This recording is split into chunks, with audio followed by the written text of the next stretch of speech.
only a couple of weeks since they changed the electoral boundaries. They want to catch the opposition off guard. She shuffled in fat slippers to the window. Evening closed in quickly on the housing estate, and lights were coming on now in the living rooms of the opposite blocks of flats.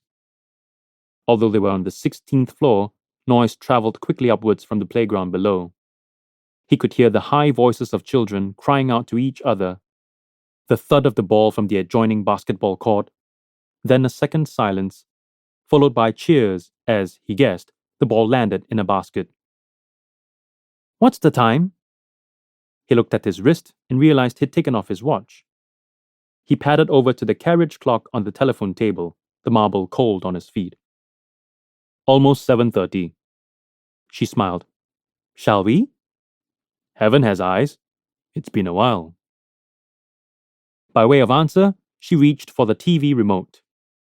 The green light below the screen winked back at them as they fought for the best place on the couch. Heaven Has Eyes was the longest-running drama serial on television. Channel 8, of course. The Chinese channel productions, although derivative, were much better than the gauche English-language imitations on Channel 5. The program was filmed locally, but with that significant leavening of imported foreign talent from the region that was so important nowadays. It had been running for several seasons, long enough for most viewers to forget how it had all started. Zitiang had read that the show's producers had to employ a panel of consultants from the local university who could ensure that any new episode by a young screenwriter unfamiliar with the past did not wander too far off the rails of history. The plot revolved around a family. 3 generations lived under one roof and ran a business, founded by the old patriarch when he'd negotiated a buyout at a substantial discount from previous owners, who had retreated in the face of uncertain political situation. The old man was both charming and ruthless.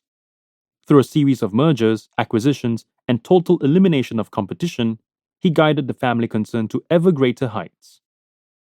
The genius of the series was that you could never fully like or dislike him. You wanted to be him, to identify what he stood for, and yet you had the nagging suspicion that something was missing in the relentless pursuit of progress he had bequeathed his descendants. In the last few seasons, he'd receded from view. Zitiang pictured him as a fat spider, motionless and thus invisible at the center of a huge web of his own devising. But Adeline said to him, no, he was more like one of those bugs in those old reruns of Star Trek, the kind that you forcibly ingested and that then took up residence around your spinal column, embracing it so intimately that you were unaware of their presence. Much more